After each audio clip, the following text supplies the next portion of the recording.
여러분 반갑습니다. 저는 내일 전남 행사에서 기조연설을 할 예정이어서 오늘은 짧게 인사드리겠습니다.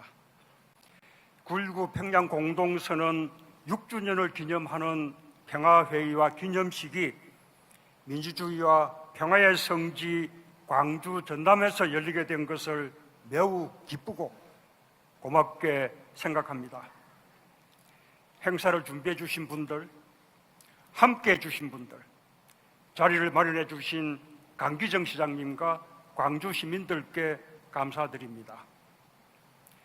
평화회의에서 시적절한 주제로 논의를 이끌어 주시고 발표와 토론을 맡아주신 분들도 고맙습니다.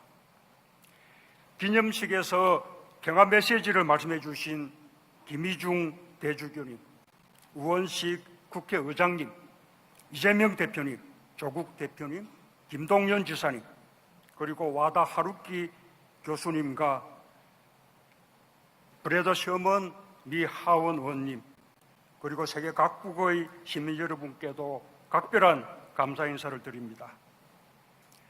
한반도의 상황이 무척 엄중하고 위태롭습니다. 9.19 군사합의가 폐기되었고 남북 간의 오물풍성과 대북 확성기 방송 같은 비군사적 형태의 충돌이 시작되었습니다. 한 걸음만 삐끗하면 군사적 충돌로 번질 수도 있는 매우 위험한 상황입니다. 남북한 당국은 더 이상 상황을 악화시키지 말고 당장 대화에 나서야 합니다. 미국의 대선 이후 새 정부가 출범하면 누가 대통령이 되든 북미 대화가 재개될 가능성이 있습니다.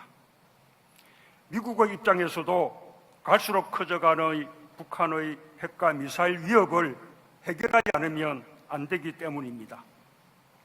그럴 때 우리가 과거처럼 이른바 패싱을 당하고 소외되지 않으려면 우리가 먼저 대화를 선도하는 노력을 기울여야 합니다. 대화가 재개될 경우 북한은 달라진 협상 전략을 가지고 나올 가능성이 높습니다. 지난 정부 때와 달리 완전한 비핵화를 받아들이지 않고 핵 보유국의 지위를 주장하고 나설 것으로 예상합니다. 따라서 우리의 입장대로 한반도의 완전한 비핵화를 관철하기 위해서는 한미 간의 보다 긴밀한 협상 전략의 공유와 공조가 필요합니다. 비핵화의 해법과 평화 프로세스도 새롭게 설계해야 할지 모릅니다. 또한 북한이 남북 관계를 적대적 두 국가로 규정하고 나섬에 따라 기존의 평화 담론과 통일 담론도 전면적인 재검토가 필요하게 되었습니다. 대한민국 정부가 앞장서서 해야 할 일들입니다. 그러나 현 정부는 그럴 의지도 역량도 없는 것으로 보입니다. 따라서 한반도의 평화를 추구하는 세력과 시민들이 감당하지 않으면 안 됩니다. 우리가 오늘 9.19 평양 공동선언 6주년을 기념하는 의미도 여기에 있다고 생각합니다. 9.19 평양 공동선언의 정신을 변화하는 한반도 정세에 따라 끊임없이 발전시키고 확장해 나가는 것, 그리고 그 실현을 위해 힘을 모아 나가는 것이 진정한 개성일 것입니다.